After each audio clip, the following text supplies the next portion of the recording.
Hmm. Well, hello everybody. I hope everybody's there already. I think so. I think we're live. Welcome to Future Talks, the bi-monthly installment of FutureCon. For those of you who are unfamiliar with FutureCon, if is there anybody out there who doesn't know what it is, I'm just going to remind you that it's an ongoing global event that seeks to decentralize the conversation on speculative fiction. Today's panel's name is, or title, I would say, is Strangers in Their Own Land, Otherness in Anglophone Science Fiction. You may think that we're kind of crazy to title the panel like this, because of course, first thing you think when you see this title, when you hear this title is Strangers in Their Own Land. It sounds awfully like Strangers in Their Own Land. It sounds like the Fyodor Sturgeon's novel. And you're right, because we have a think tank in FutureCon that comes up with those amazing titles. And when I was doing research about this panel, or for this panel, I realized that Stranger in a Strange Land is actually a quotation from the Bible, from Exodus, from the book of Exodus, which I think it aligns perfectly what we're going to talk about, which is a reality that we have encountered and all the most of the panels that we've organized in FutureCon. And this reality is that many people, whether they are authors, translators, scholars, promoters, or editors, sometimes have to leave their birth countries and go to other countries for work, for political reasons, for studying, etc., etc. We're going to talk about all this later, because this is what our panel is about. It's about the, we're going to talk about the influence of moving from your birth country to another country and work there and develop your craft there. We're going to talk about if that influences your craft and how influences your craft, and what are the stories out there that also show this and talk about this and explore this. And we're going to do it with some of the most talented people probably in the entire universe. And I'm going to present it. I'm going to introduce you to them. And first, I'm going to start with the one that is furthest in terms of time zone from me. And I think it's David Bowles, or as I call him, David Bowles. He's a Mexican-American author and translator from South Texas. Among his many award-winning titles are Feather Serpent, Dark Heart of Sky, The Smoky Mirror, They Call Me Güero, and The Blue Spangled Blue.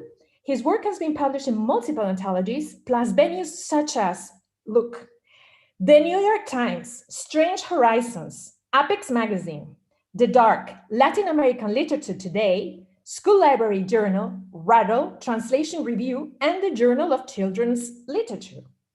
Additionally, David has worked on several TV and film projects, including Victor and Valentino for Cartoon Network, the Moctezuma and Cortez miniseries for Amazon Amblin, and Monster and Mysteries in America for Discovery.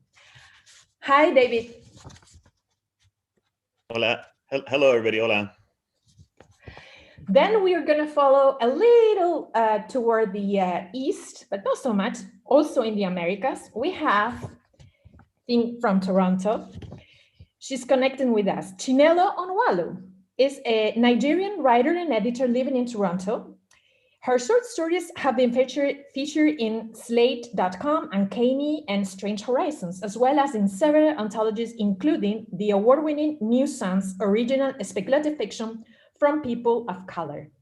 You can find her in her website at chineloonwalu.com. Hi, Chinelo. Hi, everyone. It's a pleasure to be here. Then we continue towards the east. And I'm not sure I think both my next two guests are connecting from the UK. So I'm just going to start with Phoenix.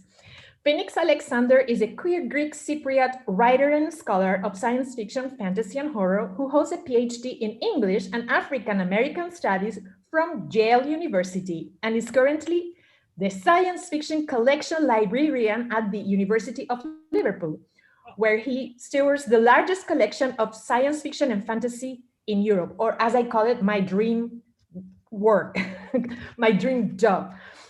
His works have been published in Black Static, Beneath Ceaseless Skies, the Magazine of Fantasy and Science Fiction, and Metaphorosis, among others. Hi, Phoenix. Hi, yes, it's so great to be here. Thanks. Well, and last but not least, we have Sarah Saab, born in Beirut, Lebanon, and now living in North London.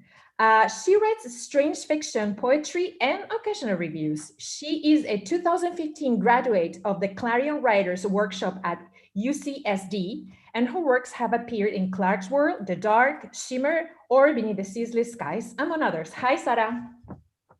Hey, it's good to see you, everyone. Pleasure to be here. Great. So I think we should just start diving into it because there's so much ground to cover and so many topics that we can talk about. Obviously, if there is anything in common among all of us, is that we are we were born in a country, in a certain country, and we are currently living and working in another. And there's a special case that I would like to talk first, which is David's case, where he lives in a country, but half of the time in another one. And I believe, and correct me if I'm wrong, that sometimes because of your background, even in the country where you're a citizen, you are considered sometimes a foreigner. Right. And not even just in the country that you are living currently, but maybe which is the United States, but when you go to Mexico, then for Mexican people, you are gringo. So it's a kind of interesting situation. So why don't you just explain to everybody who's watching what's your situation?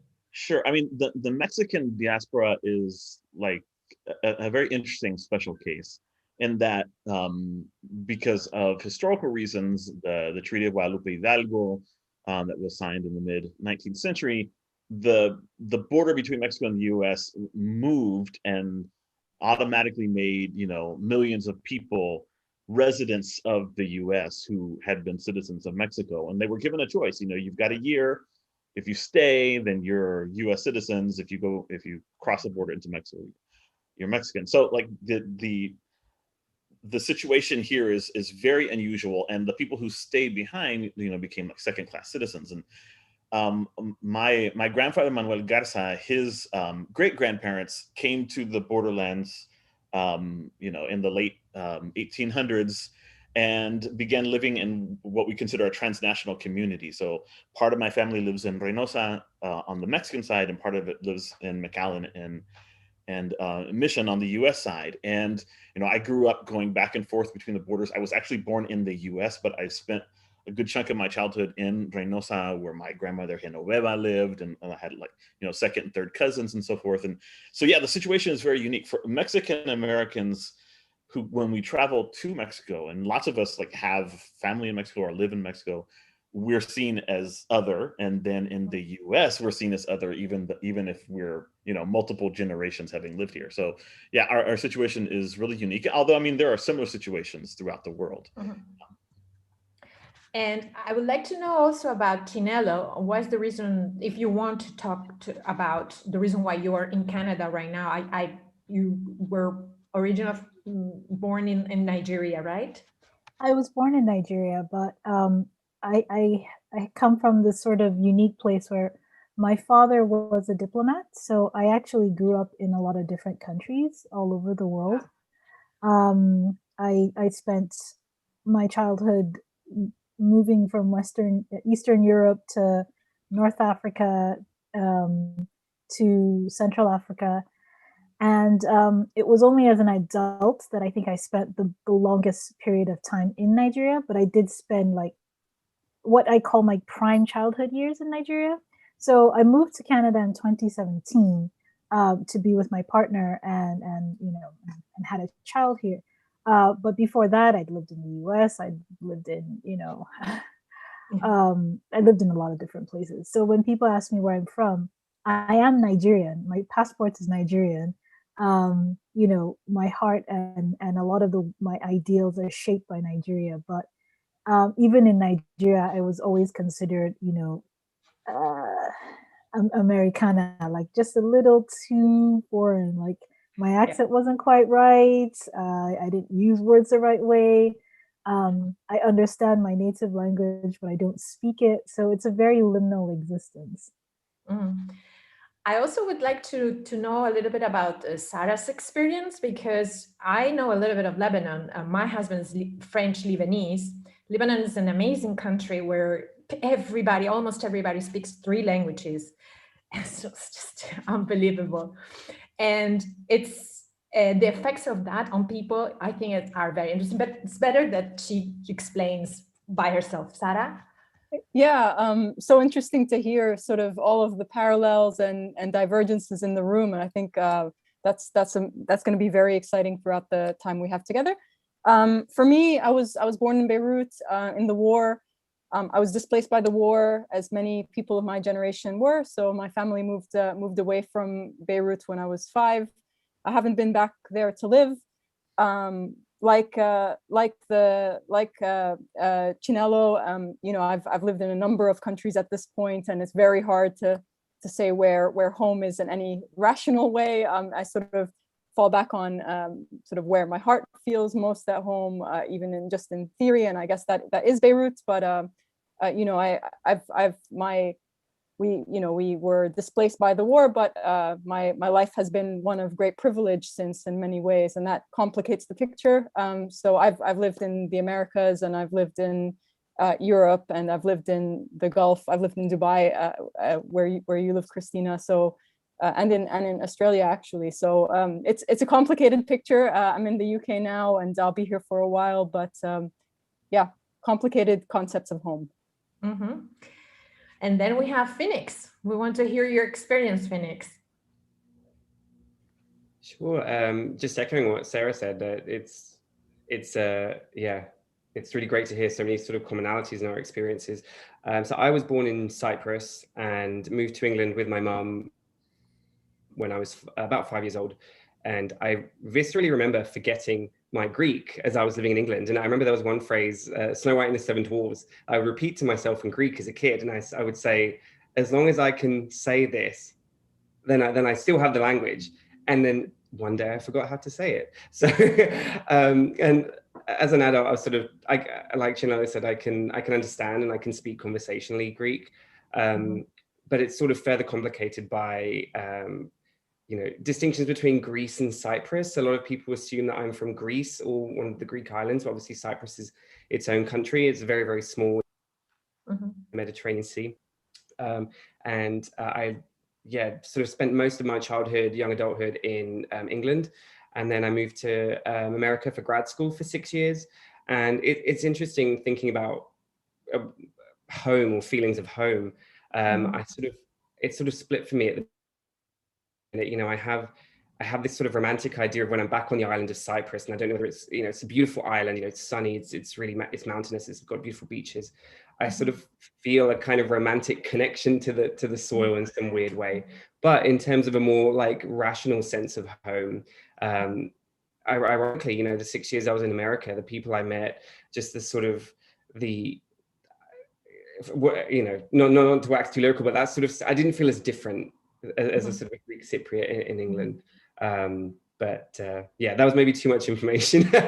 Sorry, it went a bit deep. That's great.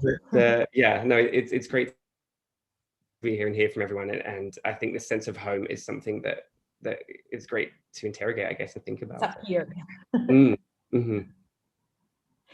I just wanted to say briefly in my own experience. As you know, I come from Spain, but I lived in 3 continents in the last 20 years.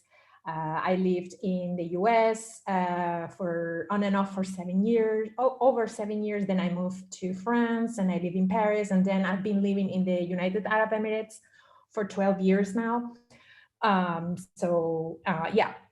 That's just right there. I can totally identify with your own experiences. So I wanted to start with the first point that we were discussing a little bit in the background. How does you think that this, at least the displacement that you've experienced in your life affected your writing? We can start maybe with Phoenix, which was the last one to talk.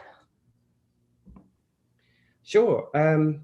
I think for the longest time, I sort of didn't really include things about that part of my identity in my writing, partly because I guess I didn't really know how to, but then I also didn't know if I really had a right to, in some kind of sense.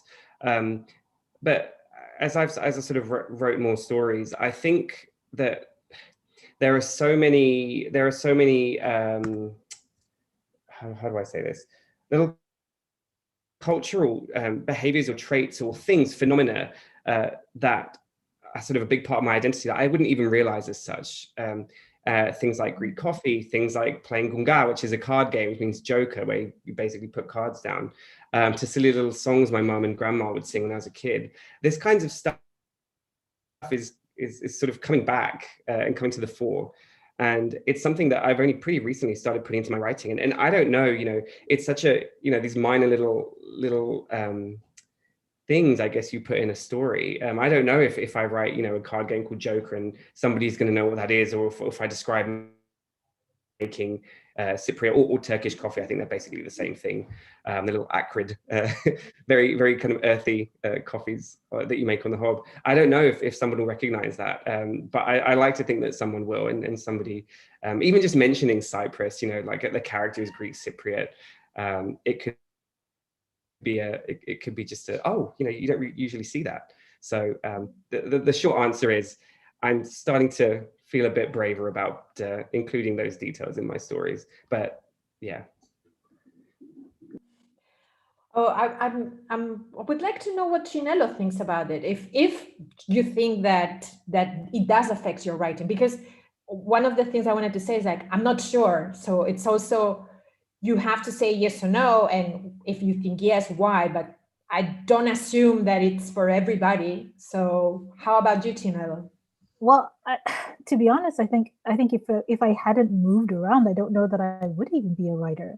So one of the things that I moving around did for me is that books became my best friend. Every 4 years, I'd have to pack up everything I knew, move to a new country, sometimes even start trying to learn a new language, which I would promptly forget as soon as I moved out. And the only thing that seemed constant in all those moves were, these fictional characters that didn't change, didn't go anywhere.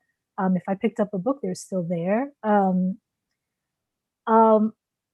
So for me, it was so interesting because for a long time, having gone to American schools, I adopted a very American mindset in which America and its cultures and its mores was the right culture. And I think one of the interesting things growing up is realizing that it's just one of a plurality. So one of the big things in my writing has been explorations of culture, of belonging, of family, found family and otherwise, of how we relate to each other, and the way that culture acts as this filter by which we organize and understand the world. So one of the really interesting, I don't think that I would be able to do that if I hadn't traveled, if I wasn't in some ways a migrant. My displacement didn't come out of war or fleeing. It was a conscious thing that my parents did to sort of give us a better life. But we always returned home. The thing is, the more often I left and came back, I would become even more other. So home still remains this the steady idea of a thing. But every time I go back, the reality has shifted underneath my feet, and it doesn't feel like I don't know where this place is, but that sense of home is still there. It's still alive. And so when I write, I'm almost sort of writing towards that sense and idea that doesn't change, even though the reality does. And I think that's one of the things that I will spend the rest of my life probably trying to explore as I get deeper and deeper into it, you know?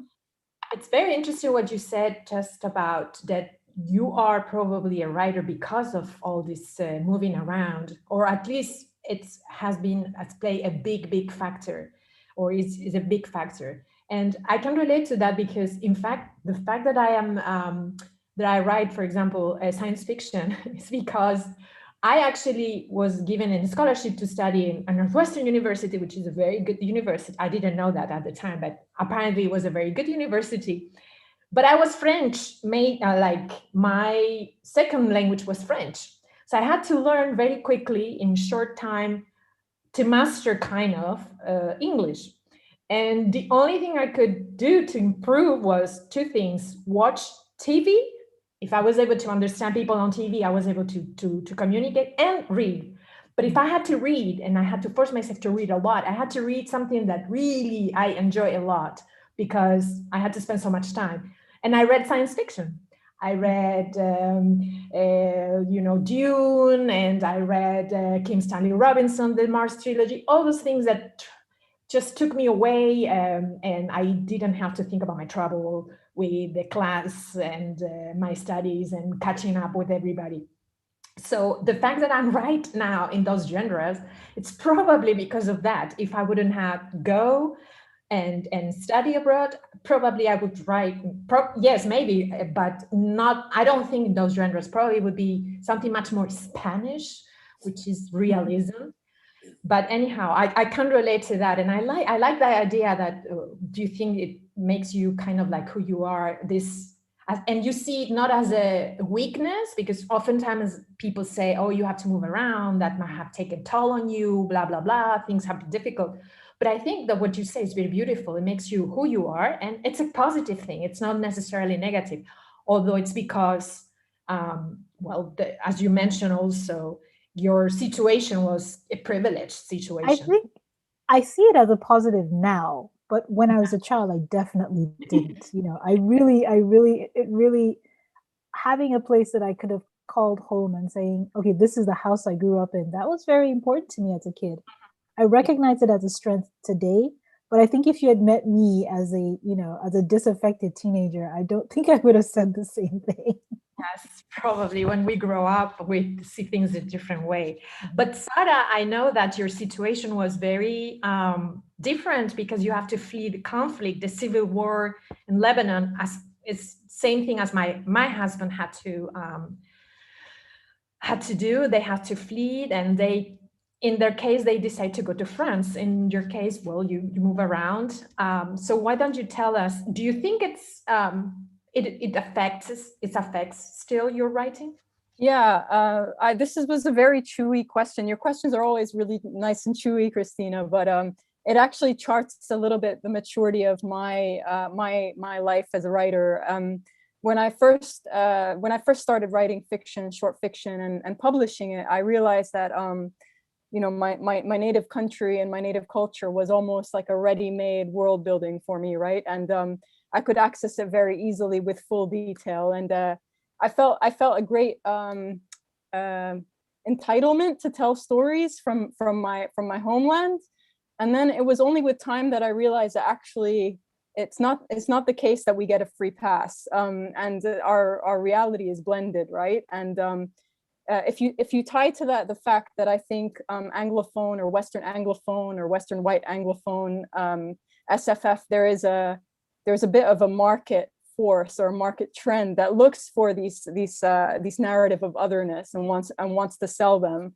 I realized that actually there's quite a seductive complicity between the fact that I felt like I had access to all this stuff I could talk about without necessarily being very close to it on the ground, without living it day by day, and the fact that editors like that stuff. And so actually just going to Phoenix and Chanella's point about having a right or not having a right to tell the stories, over time I've realized that actually we, of all people, we can do the most damage, diaspora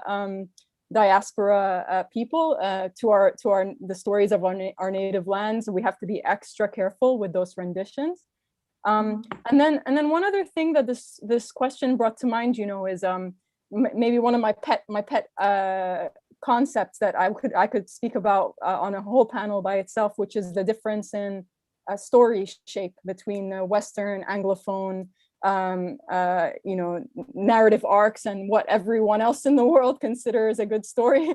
And that was a really interesting learning to me, because in the Arabic tradition, our storytelling is a lot more vignette-like, and we do not have the sense of rising tension and Freytag's pyramid and climax and denouement necessarily. You won't see that if you read Arabic fiction or Arab fiction in translation.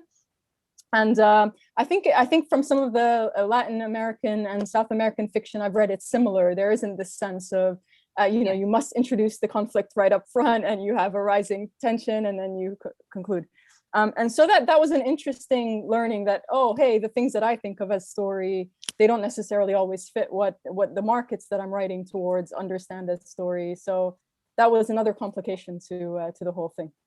Yeah, that's very interesting also, because I thought also about in this particular question about not just the right to talk, but also the freedom to talk.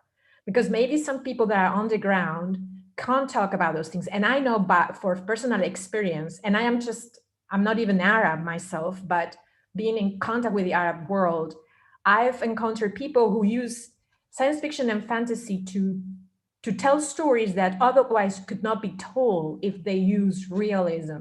Yeah. And so it's, in a way, I also think that, okay, maybe I am not Arab and I should not talk about those things, but I am in contact and I can do it from a respectful point of view. And I also think there's a certain, I wouldn't say a responsibility, because I'm nobody's giving me any responsibility. I'm nobody's speaks person, but I have the possibility, I have the privilege to bring light to certain things. So in the the way I can do it, if I can do it, if I have the means to do it, I'm going to try to do it. One of the things I do, for example, is I am working, as you know, on this anthology of Arab futurism, which is, okay, I'm not writing anything, but I am trying to help to put this on the ground, because I think it's necessary, because this is ground zero. There's nothing. We have to make it happen. And so that's what I'm also thinking, that extends to the editing. And maybe even David can say something about this, because I know he's very much involved into the activism of Mexican Americans in fiction and speculative fiction in the Americas. David? Yeah, I mean, I have a lot of stuff to say about this topic. Mexican Americans, are uniquely, to my mind, and again, it's, part of it may just be because of my identity. I think we're uniquely placed, and we've thought about a lot of these things for a very, very long time because of the tensions, first of all, in our identities. Just right up the road from my house here in Dana, in the town of Hargil, many years ago was born the great Chicana philosopher Gloria Anzaldúa. And Gloria Anzaldúa, in trying to grapple with the complexities of identity, border identity, Chicanx identity, queer Chicanx identity, postulated this idea of Nepantla. Nepantla is a Nahuatl word, Nahuatl being an indigenous Mexican language that I've studied for many years. And Nepantla means the middle. And she was famous for saying that she carries her home on her back. And to some extent, I think that people like those of us on the panel do that. Everybody's talked a little bit about that strange sensation of, feeling that home is a place that doesn't necessarily recognize you as a child of that place, that others you. And so you kind of carry with you like an idealized version of that homeland. And I think that makes it easier for people like us to access speculative fiction about our homelands and about the cultures from which our diasporas have emerged, because we're able to see it simultaneously from an outsider's perspective and an insider's perspective. And that weird duality also kind of, Phoenix talked a little bit about this notion of, do I have the right to use any of this? But once we give ourselves permission, we're like unique wielders of our native culture in speculative worlds. And I think we can, you know, some people in Mexico may like have a difference of opinion with me, and Gabriela, who's watching right now, is probably going, David, I don't know. But I think that we may be able to see deeper into ancestral past and further into possible future, because our identities already are speculative. We already are, you know, playing around with that. And so I think we see possibilities that others don't in our home countries, because they don't have to see those possibilities, or they have to work harder to see them. And, you know, I'm not trying to be, because there's a lot of there's ugliness in being part of the diaspora as well. You know, going back to Mexico and, for example, being called pocho, which is a Mexican Spanish word that's derogatory towards Mexican Americans whose Spanish isn't like the Spanish in Mexico, and so forth. But yeah, I mean, also, I think it, you know, equips us to be agitators and activists. And that's one of the things that I've done, you know, as a co-founder of the you know, activist hashtag Dignidad Literaria in the United States. Last year, we did a lot of work to try to push the gatekeepers that several of you have mentioned, that, like, you know, Sara was talking about, that only want a particular voice and structure in the marketplace because that's what they know will sell, and they're like really reluctant to do anything else. It takes like courage and maybe a bit of, frankly, like being out of your right mind to confront the publishing industry and the marketplace in which you're trying to get published, and fight them while you're also taking their money. You know what I'm saying? It's just, you kind of have to be an unusual person. And I think that people from the different diasporas who are represented in this panel were those kinds of people. We can get up in the face of the gatekeepers and say, you know, I simultaneously demand a seat at that table because it's my right, it's my people's right to, we live in Anglophone countries and we deserve for our works to be published, and it's not right that fewer than 5% of the books that are published in the UK, the US, and Canada every year are written by people from communities of color. It's not right. And so we're going to insist, and we're going to fight you, and we're going to get up in your face and demand and drag you through the media. And at the same time, we're going to submit our manuscripts to you, and you damn well better take them seriously and consider publishing, not because we're threatening you, but because that's your obligation. So I've talked a lot, but that's kind of my worldview. And I just think that all of us are uniquely positioned to be advocates for that kind of stuff. And I really like what you said, that authors in the diaspora, from the diaspora, are kind of like speculative. There's a speculative dimension to us because we have to see things that other people don't see because we're forced by circumstances. And I think this is a very powerful idea. I never approached this.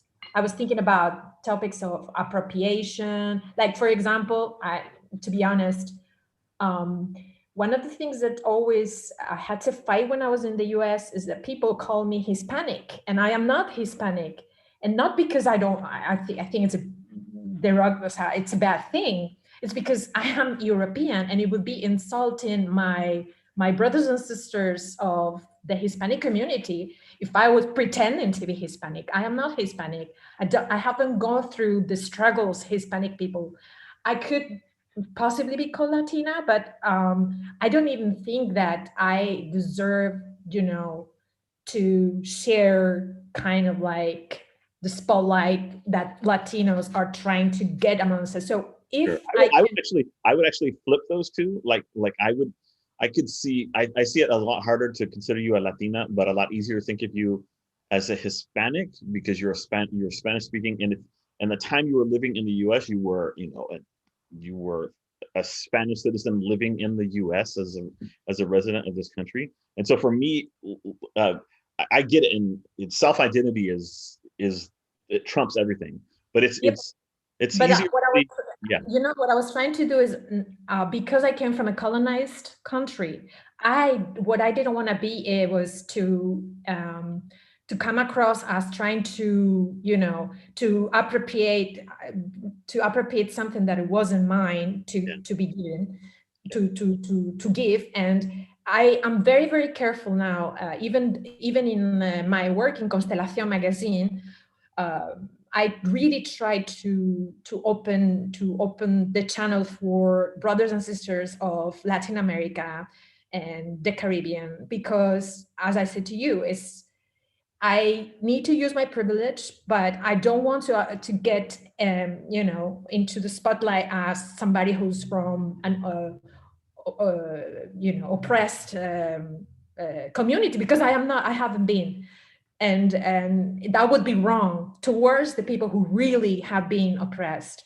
And this is something that I carry a burden. So I'm very, but that's my own thing towards my brothers and sisters in Latin America. I really feel bad for them for everything that happened with Spain and any colonizer, and the fact that my country has not apologized for that. It's appalling to me, but well, it's another story. But there was this a question that somebody mentioned, Lex Berman.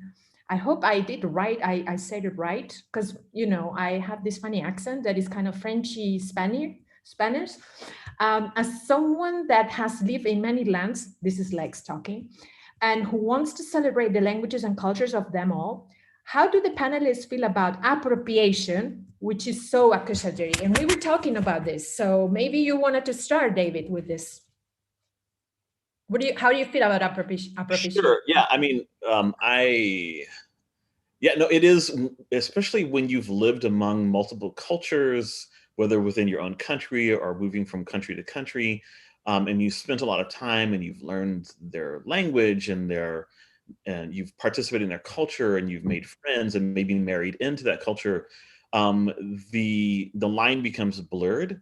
But I think that no matter how we look at it, writing about another culture isn't off limits.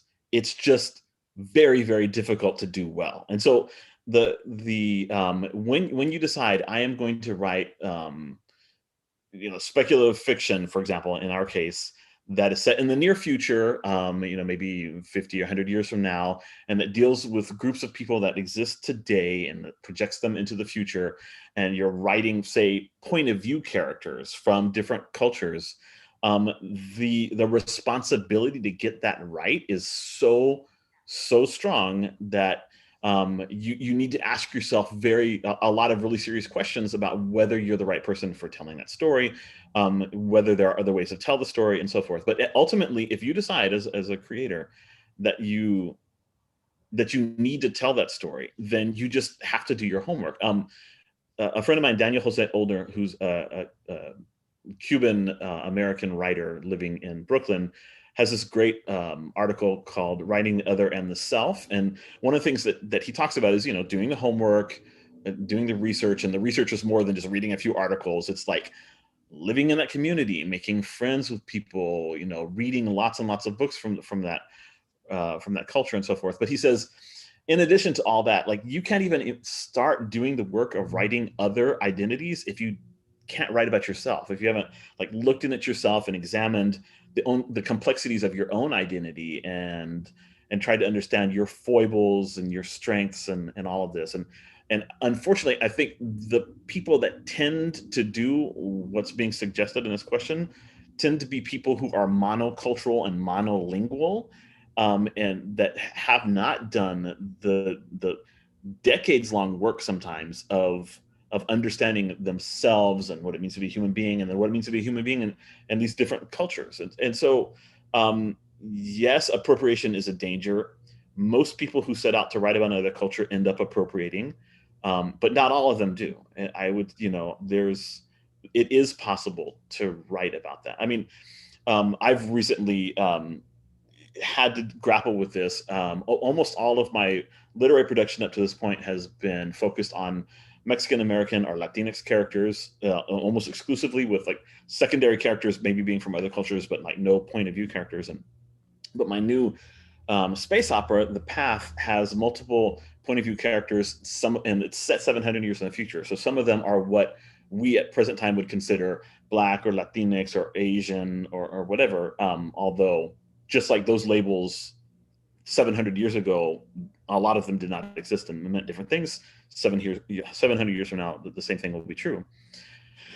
Nonetheless, it took me 25 years to write the first book, because the work that has to be done to write, to think about those cultures 700 years in the future, meant learning multiple languages and studying other languages that I hadn't learned completely, but to understand them, and reading books from multiple cultures, and just putting in the work.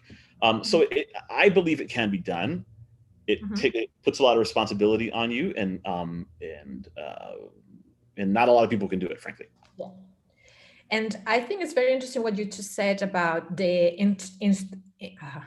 let's see if I can say introspection, the work that you have to do. I think that's very interesting, because oftentimes people just right after reading a couple of articles or watching 3 movies, and they think they know all about the culture they're supposed to write about. So I would like to know what Phoenix thinks about this appropriation stuff.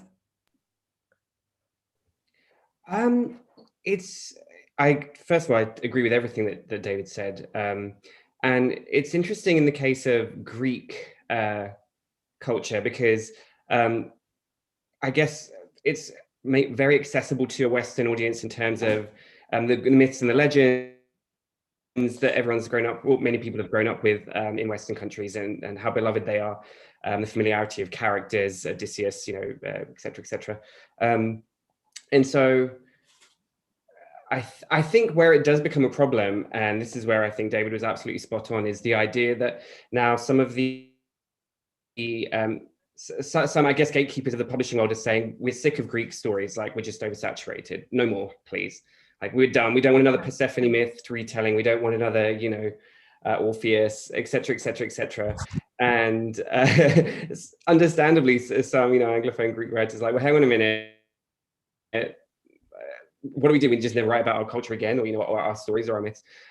So I think, yeah, there's, I mean, every instance of appropriation is tricky. But yeah, I think in terms of over-exploitation, right? Sorry, say that.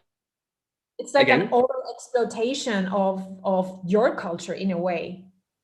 Right, and it's something that's I'm figuring out, how to approach. It's something in terms of subject matter. It's not really something that I've written about personally.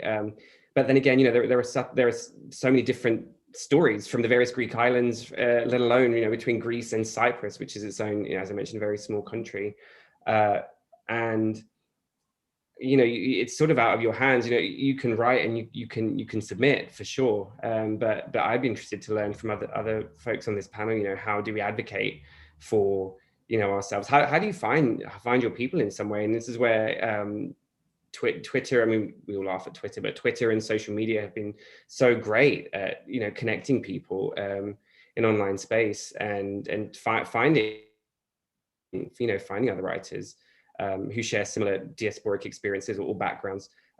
So I mean, as a brief plug, I guess one of the things I'm doing is I'm guest editing an issue of Vector this year about it's a Greek speculative fiction special, and so that's going to gather writers from the Greek diaspora and the Greek countries to submit articles and talk about their work, and so I guess that's one concrete step we can do. But and we're very grateful for platforms like this, and for this conference, and from folks who are really trying to do this work of bringing us together. So that's what I have to say. So that was a bit long. Oh, that's fantastic. And also what I love about this panel is every time any of you take to talk and take the spotlight, also it brings interesting issues like what David said earlier about the speculative side of us diaspora people, diaspora authors, what you express about the over exploitation of part of your culture. And I would love to know what Chinelo thinks about the appropriation issue. So for me, it's a complicated one, because I lived in the United States for a long time, about 10 years in total. And I grew up in an American system that treated me as Black even though I am African. And so there is a complicated legacy there between African Americans and African peoples of the African diaspora, and and Africa. And I think for me, appropriation is a question of power. So it's not always as simple as one who is using and what they're using. It's also a question of how. So I think you kind of put it in a great way, because you are very aware of your power as someone from a colonizing culture and country, right? Coming into a space where the voices are the people of the colonized, right? So and that is there's very much a difference between you taking Latinx tropes and a person from, let's say, within Latin America, an Afro Latino person trying to do the same thing. So when it comes to appropriation, I think Sarah put it excellently when she talked about the power that the diaspora can sometimes have, one that is not always acknowledged when the Western gaze kind of comes in and flattens everyone out. But being in the diaspora, you have access to resources that often people who are not there don't. And so there is a certain responsibility, even when you are, let's say, from that culture and using that culture as part of the fabric of your own writing and your own imagination, to represent it and represent it in a way that doesn't that takes it out of that Western flattening gaze and the homogenizing of these things. So the idea that I can actually appropriate my own culture if I'm not doing so from a position of responsibility, and if I'm not doing so from a position of respect. And I this has been an evolving thing for me, because for a long time I did think of it. I did have a certain entitlement towards my own home culture, and I would pick themes and pick and choose names and things like that without ever really doing the research or understanding. And of course, it would have been very difficult for somebody, on the diasporic side to criticize me. But, people in Nigeria have called me out in the past for some of the stuff I did. And particularly in my role as editor, and applying the sort of Western educated gaze to stories that didn't necessarily fit that mold, and then either trying to force them to do so or rejecting them because they didn't. And I think that there's still a lot of unacknowledged push and pull in terms of power dynamics between the diaspora and those who still remain back home. And it is entirely possible for an African American to appropriate, an African cultural relic or idea or image. It is entirely possible for a Nigerian American or a Nigerian living in America to appropriate aspects of Nigerian culture, of that specific culture that has left. Because when we move out, one of the things that I observed in my own personal is that the image you had of home stays like a snapshot of the time you left. Meanwhile, the reality is evolving, it's changing, it's growing, it's complicated and messy, it's layered. But in that idealized snapshot, nothing's changed. And if you're writing from that idealized POV, the person on the other end who reads that will be like, oh, that's a lovely picture of Nigeria in the 1990s. But, to then, present that to a Western gaze as this is Nigeria, that's disingenuous. And I think that if we in the diaspora don't admit that power that we have, we do a disservice both to the writing that we're doing and to the people that we're trying to represent. Mm. I absolutely think that you're right in the sense of the power dynamics there are there and who is doing what as opposed to who has the right to do it. Something that all of you have mentioned, and I would like to know what the Sarah's take on this is. Oh, I'm just nodding a lot because I think everyone has covered the ground really beautifully. I think the concept of flattening is extremely powerful. Look, I think another thing that the West flattens about non-Western cultures is the fact that we have gradations of power inside of non-Western cultures, and so in the context of Arab culture, we have colorism, we have socioeconomic status, we have patriarchy, and so similarly, I left my country, and I left because I had the means to do so, and the people who stayed behind did not have the means to do so. And so there is definitely an ability for us diaspora writers to flatten the home. I love the idea of a still image. Both I think Phoenix and Chinelo made reference to it. I think of it as like a haunting of nostalgia. But yeah, either way, it's not a living concept, right? You don't live day to day in the traffic jams and the economic problems and the family crises, and so then you have a Western editor who comes to you and says, give me a narrative of your homeland, and it's very easy to, in my notes for this, I wrote, the West craves processed food, right? It feels that way. It's like, give us a flat narrative that gives us all of the nice, shiny, world building props of your homeland and none of the nuance. And then the other thing I was thinking very quickly is I read a brilliant novel by the Turkish novelist Elif Shafak, the 10 minutes 38 seconds in the Strange Land, I think is the title. And in that novel, she has many diaspora characters and also trans character, sex worker characters, and the whole narrative was seeming quite beautifully done and very rich in care. And then we got to a Lebanese diaspora character called Zainab 122, who the 122 is a reference to her height. It's like really beautiful touches throughout the novel. But she mentions being from a Sunni family and her name is Shiite. And at the same time, she mentions proximity to somewhere in Beirut when she lives in the Bekaa Valley. That's impossible.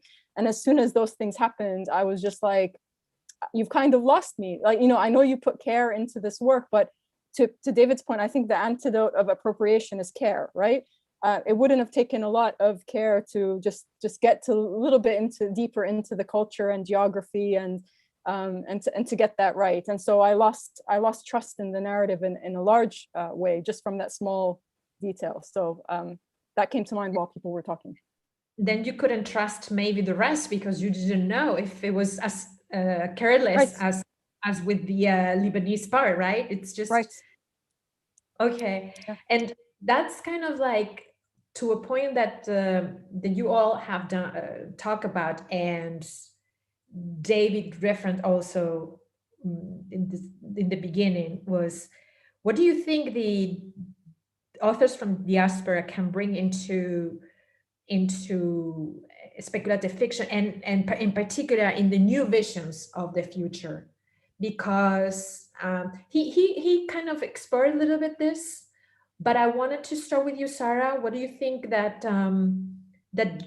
we all, because I'm just going to speak as collective here, what do you think we can bring, if any? Maybe we can't, but what do you think we can possibly bring into this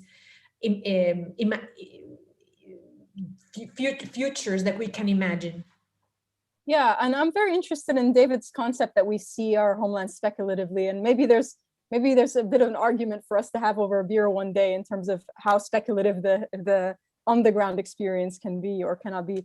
But I think there is something a little bit to that, and also for me, the nice thing, the privilege of a diaspora perspective is a kind of blended existence, right, where you see a lot of similarity across everywhere you've ever lived, in exile or as a native, and you also see all of the differences. And I think when we're living our lives, whether authentically on the page or in the world, we don't collapse those things. They're not collapsible in us. They stay distinct in us. And I think that we bring that sort of humanist perspective at our best to speculation. And I think you had a question also about Christina about displacement, what displacement brings to SFF, and if I can just attack that here too.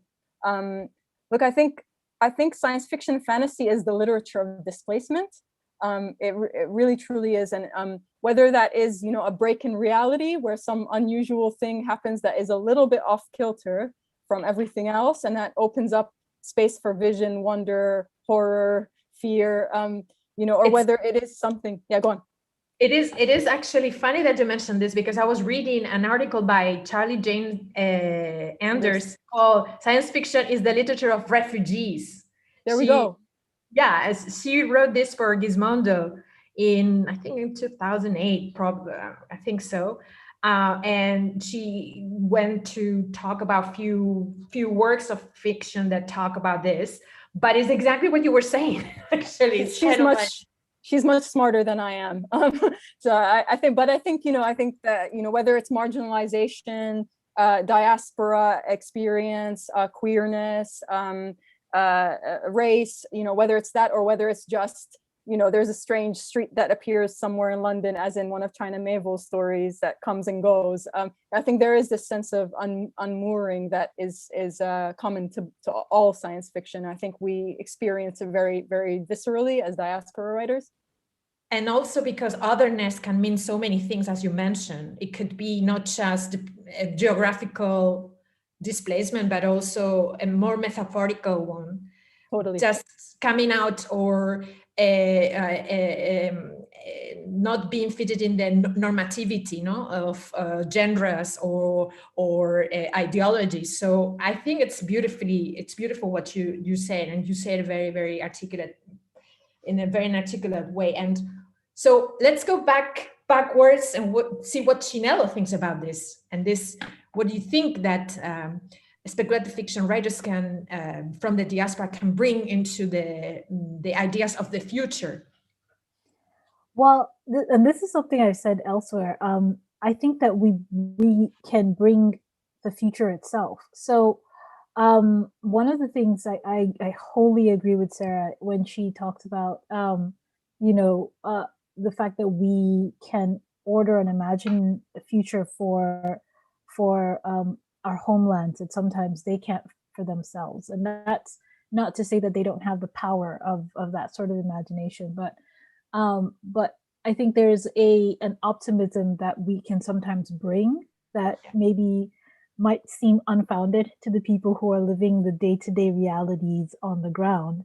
I remember when I wrote my short story for Slate.com called What the Dead Man Said, and it sort of imagined a future Igbo land, one in which migration trends had kind of reversed, and African migrants were people who were being courted by other countries to come, as rather than being seen as like, detritus or the kind of the dehumanizing language around African migrants that it's being used now, especially in Europe, thinking of us as like hordes or as like, overwhelming, negative forces.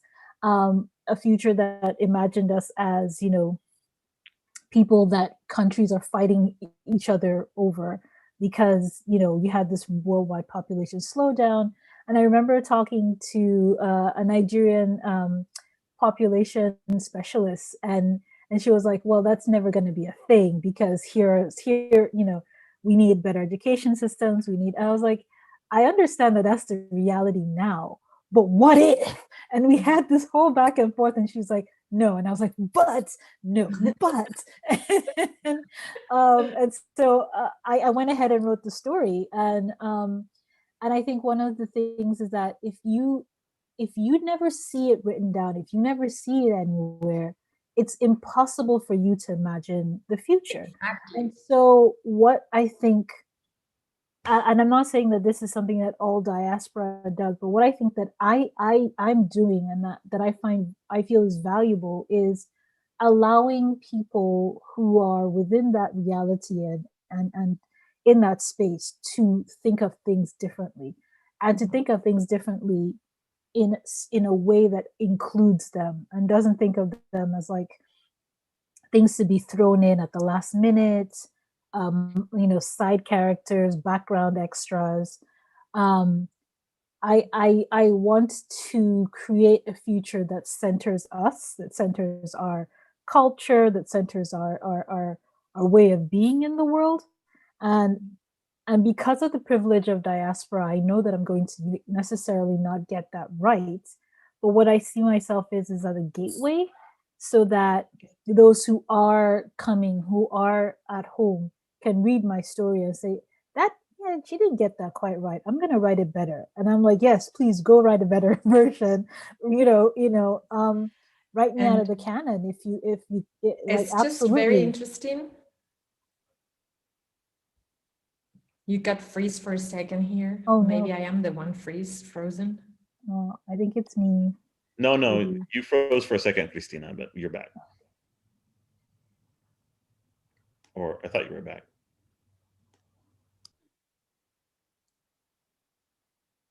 Okay. We can hear you now. Okay, you can hear me at least? We can see you too. You're fine. Okay. I don't know what happened.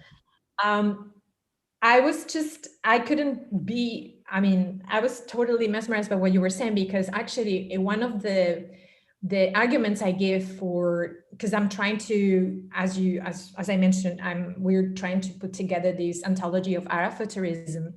And one of the things we're trying to tell people here is that, okay, the United Arab Emirates have sent a probe to Mars. I mean, who would have thought this? 10, 20 years ago, there would be Arab people putting this technology in outer space, when it was always a matter of just the United States, the Soviet Union, and maybe the European group. But if you want to be able to build a future or anything in the future, you have to be able to imagine it, and you have to be able to imagine it with the help of the locals. You cannot just imagine America's future, or African future, or Japanese future. You have to build your own future with the narratives created locally. That's what we're trying to do. We think that is important. If this part of the world wants to be super developed, they also have to go along with narratives that allows them to align to that. So it's very interesting what you said. And also I like the optimism that you think you can, authors from the diaspora can bring into. And I would like to know what the Phoenix thinks about this. Yeah, this is such an interesting conversation, and again, I'm just very grateful to be in all your company and to hear you think through this and how it affects your own works. Again, just speaking from the Cypriot case, and what we can bring to the future as diasporic writers, I probably still am much more cautionary in the sense of something that Sarah said at the beginning really struck me, actually, which is the damage that diasporic authors can do, and so similarly to sort of writing any kind of identity different from yourself, you also have to do the work as a member of the diaspora for your own country. So, for instance, Cyprus has a very unique, I guess, political formation. If anybody who watches the Eurovision Song Contest, when they cut to the presenters in Cyprus, they say, hello, welcome to the only divided capital in Europe. Because for those who don't know, there's Cyprus and then Lefkosia, which is the capital, and there's North Cyprus in the north.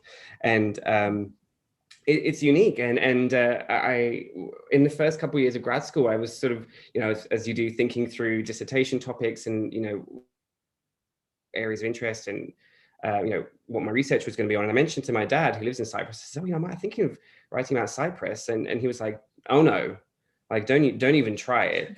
And just as David mentioned, that word that's used, like the derogatory word, if for somebody who has forgotten the language or speaks it with an accent or something, in Cyprus, I'm Charlie. is what they call Cypriots who leave Cyprus and then come back and they speak with an English accent, or that they sort of don't speak it very well. So I'm a Charlie. And he's like, absolutely not. There is no way that this Charlie is going to go. And he said, if you're going to do it, you better read. Like, you need to be a scholar of Cypriot history and political formation, you know, of the 20th century. Because in some way, you know, he's kind of saying that his local experience gives him that insight. And I think something that you said, Christina, sort of imagining this, bringing about this future with the help of the locals is interesting. But I guess, in conclusion, I want to repeat something that, again, I heard from an amazing scholar. Do you know Cherry Moraga? She's a famous Chicana activist and writer, theorist. I think she did an anthology called A Bridge Called Our Backs, about feminist migrant writing. Amazing person. And I met her. I went to a talk that she did, and I was so nervous, and she sort of really had me emotional, because she was talking about the idea of homecoming. And I said, you know, I went up to her at the end. I was sort of terrified grad student. I was like, oh, you know, fanboy, you know, I really want to talk to you. This is really interesting. And she said, oh, you know, she made me feel welcome. She said, where are you from? You know, I said Cyprus, and we had a little chit chat. And she said, oh, you're going to go back there? Just very casually. And I was struck. I said, oh no, certainly not. You know, as a gay person, you know, as a, you know, I've sort of been out of the country, and I feel unfamiliar. And not saying Cyprus is bad for gay people, you know.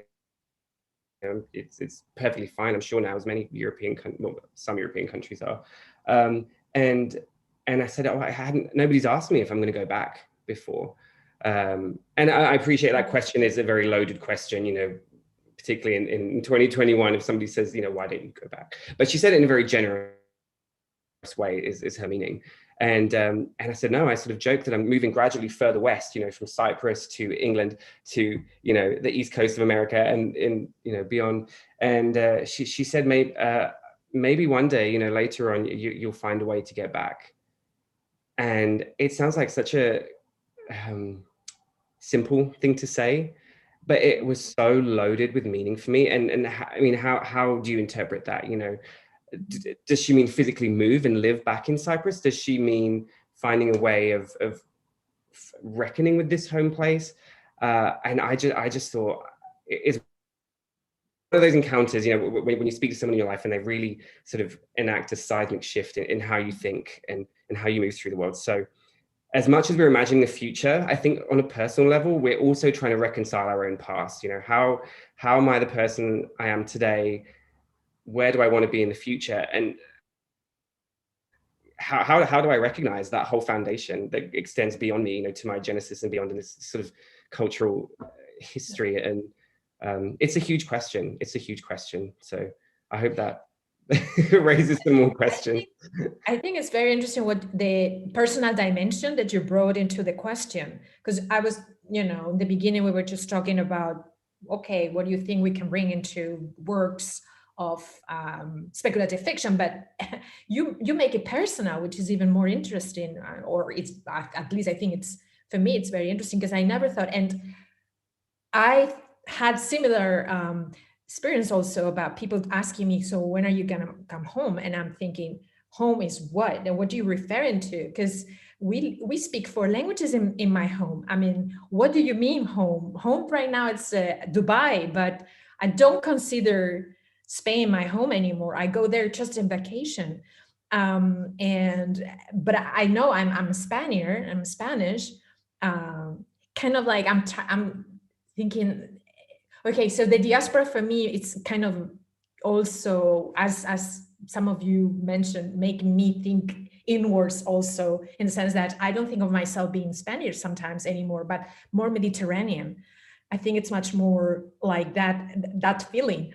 But I'm very, very interested in what you mentioned about your talking about the future from a personal perspective. And I would like to know what David thinks about the whole idea of the futures, your personal future, David. Yeah, no, I mean, the particularities of being a Mexican American on the border in a transnational community, I think, you know, my situation and the situation of my fellow community members is different than although there are obviously similarities with everybody else. When you grow up on the border in a community that's divided by the international boundary, but that, you know, the population is fluid back and forth, especially when I was a child. Now it's much more restricted.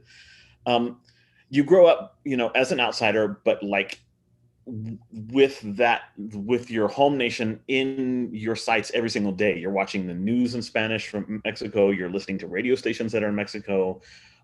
You're buying, like when I was a kid, I used to buy historietas, like little comic books from Mexico, and read them. And so like you're constantly engaged in that culture. But the one thing that's missing, and I think that this is, I don't know, where, not that I differ from what some of the things that people have said, but where I have a slightly different perspective, or like maybe it's the flip side. The flip side of being careful of causing harm to people in your home nation is being able to experience the culture of your home nation without the nationalism of your home nation. Because one of the problems in Mexico is that there's a constructed national identity that a lot of indigenous scholars have been speaking out against, people like Yasna Aguilar and others, that has promoted an identity that in Spanish is called mestizo, mestizix, as we say in more non-binary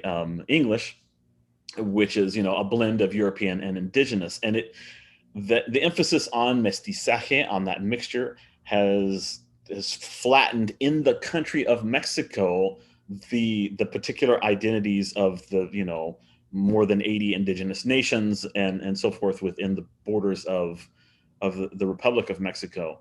And so being on the outside, you know, especially this close to Mexico, allows me to see the culture in like a purer form, like sans like nationalism. And I think that that's what informs my speculation about Mexican identity in the future is, you know, once you uncouple Mexican American identity from Mexican nationalism, it becomes a much more fluid thing. And it becomes a thing that it breaks up into lots of smaller categories and gives you I don't know, this.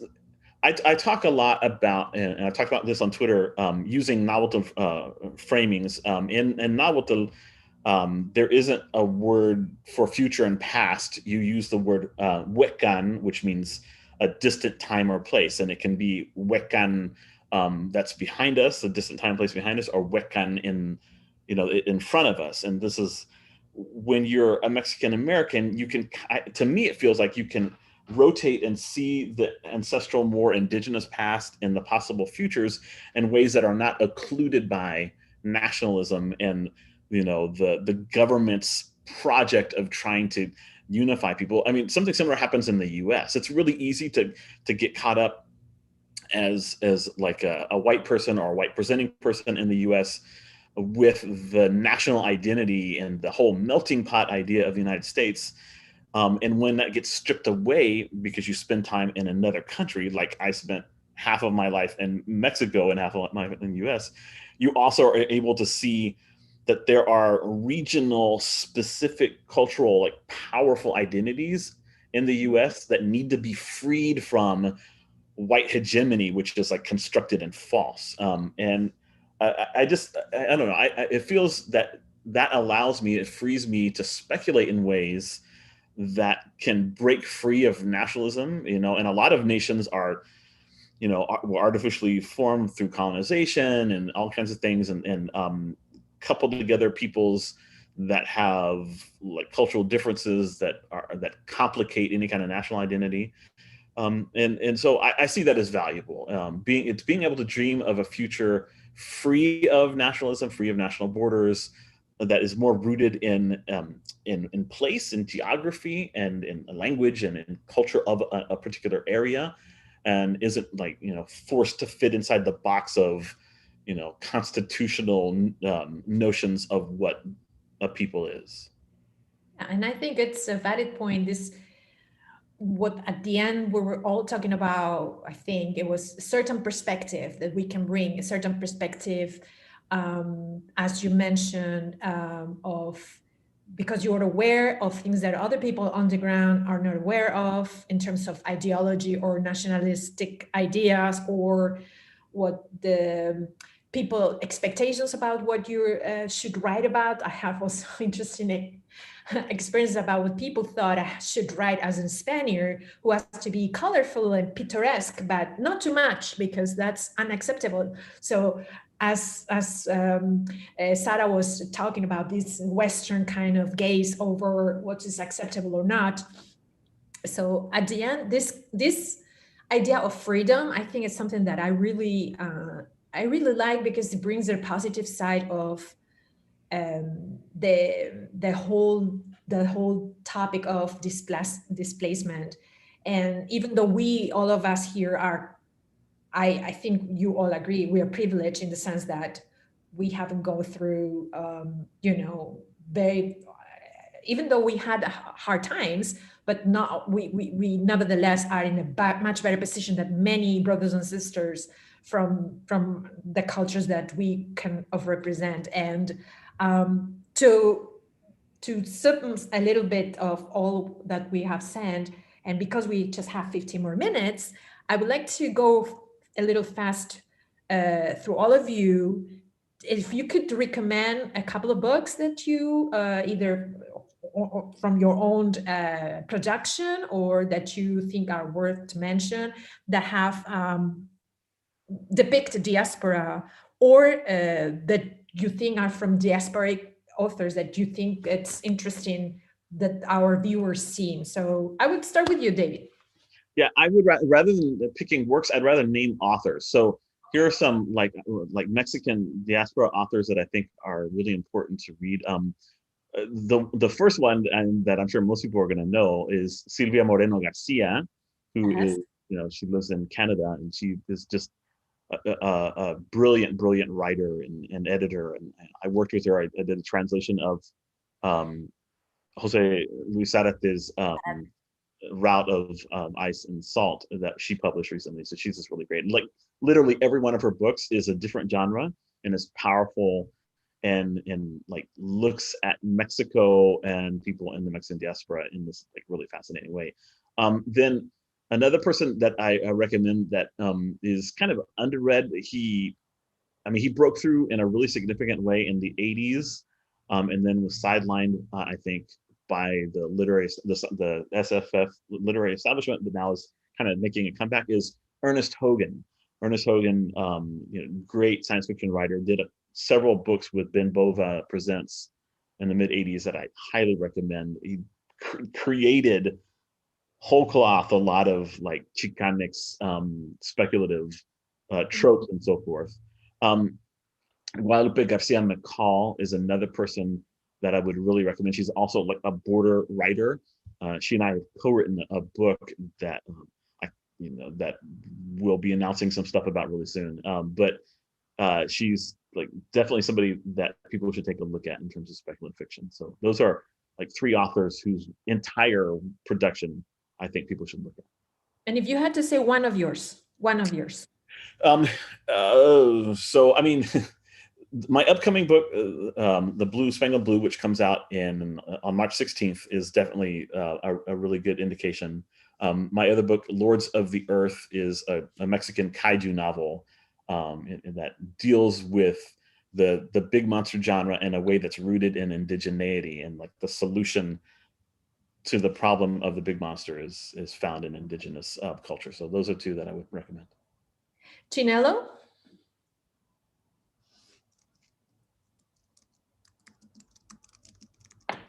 Oh, I don't hear you, Chinelo.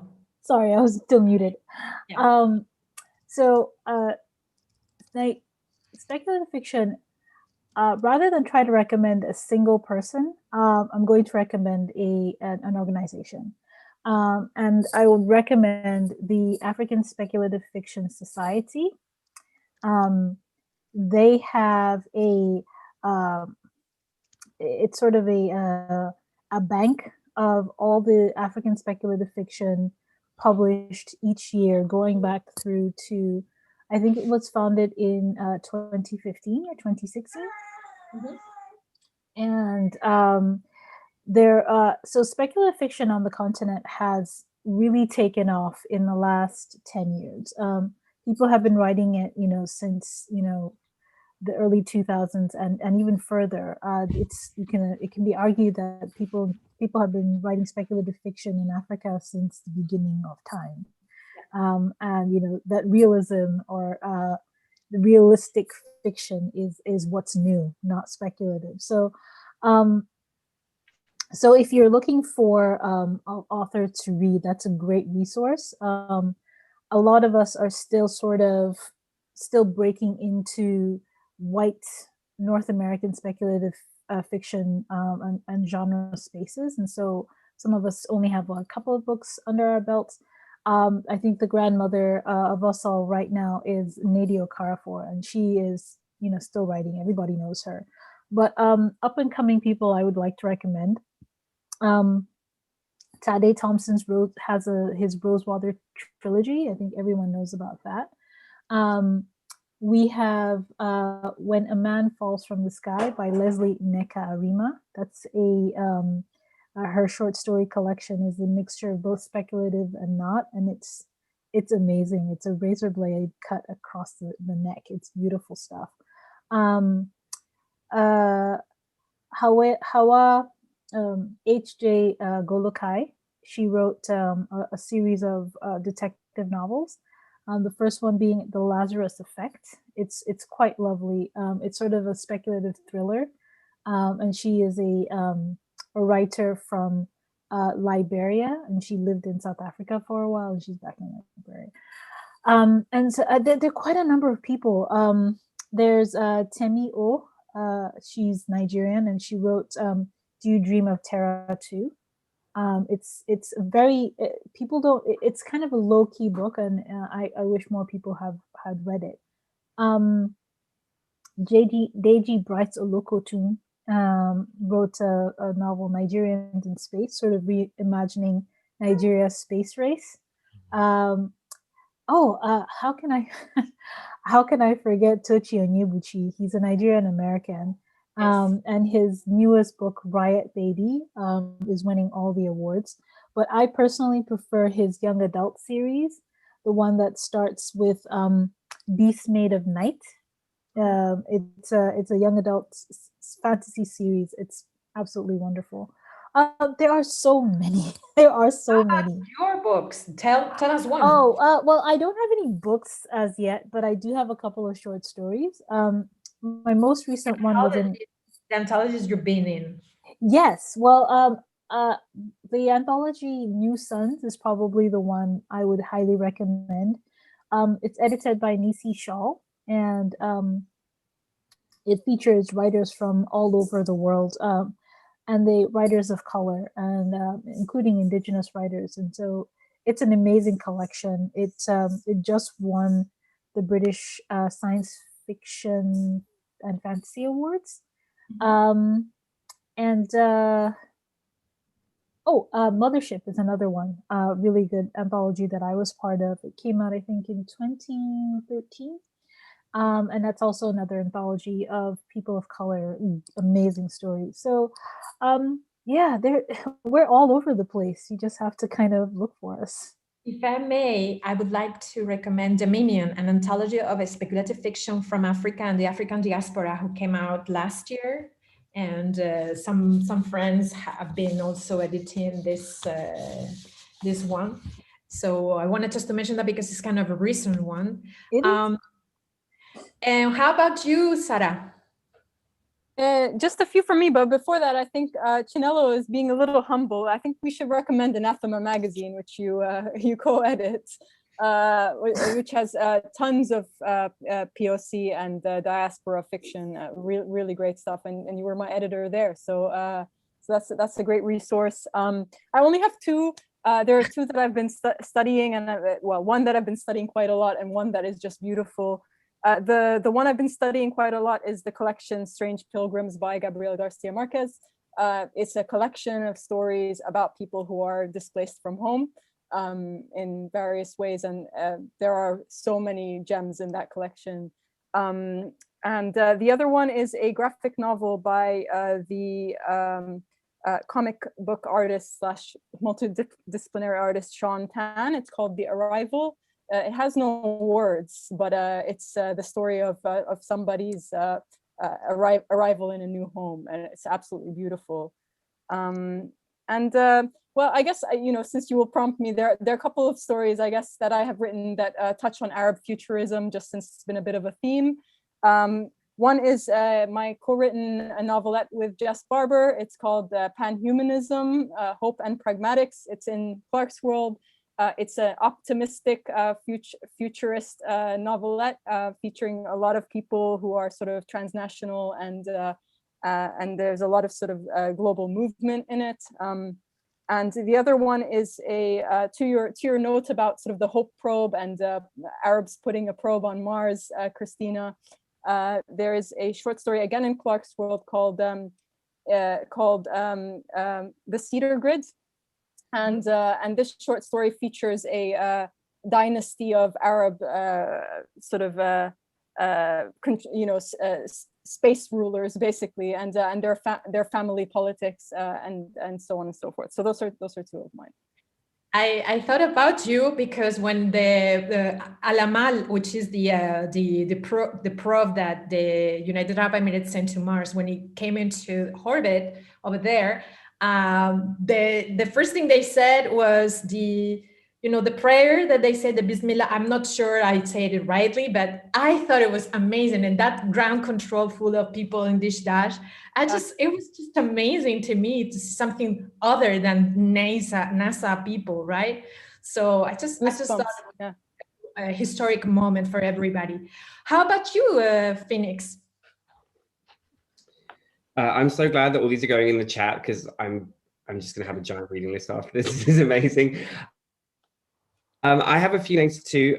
So I actually, and this is on me completely, there's one other specifically Greek Cypriot spec fic writer who I know and actually met in Cyprus. Her name is Alexandra Manglis. I don't know if anybody knows her. Oh, of course you will, sorry. She's famous, and she's done loads of amazing work. But I would recommend her short story, The Wreck at Goat's Head.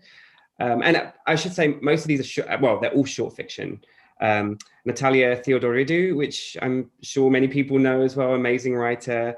Eugenia Driandafilou is another fantastic writer. And I believe Eugenia and Natalia and my fourth, I guess, name, Iliana Castroianni, I think they're mainland Greece or Greek islands. So I want to make that distinction between Greek Cypriot and mainland and island Greeks. But yeah, amazing short fiction. Doing amazing work, and yeah, those are my names. And how about your own stories? Well, I don't have a book yet. Working on it. Well, published book, I should say. But I would recommend notes from the Laocoon program, which is in Metaphorosis. It doesn't feature Greek characters, but it's a very abstract take on the myth of Laocoon, if anybody knows. Okay. About that. So I'm quite proud of that story, so I'll check that one out. We will check it out.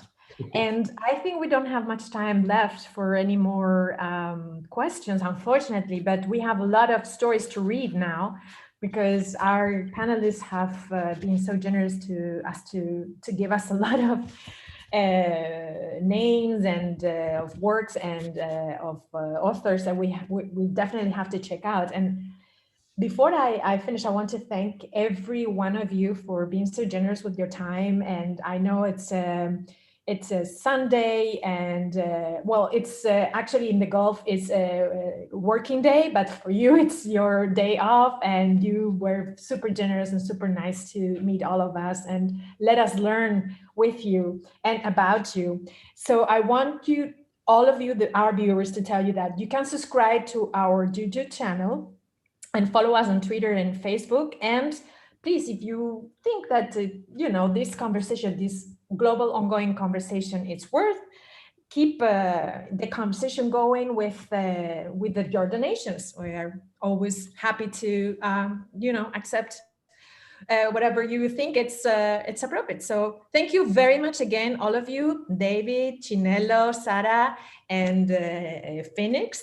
And I just tell you very quickly, there is another panel coming up in a short while about post-pandemic conventions, and I recommend highly this one. It's going to be very, very interesting. So you can tune in our channel, YouTube channel. Thank you very much, and good day to everybody. I don't know how to say because everybody's in a different time zone. So thank you so much. Thanks, everyone.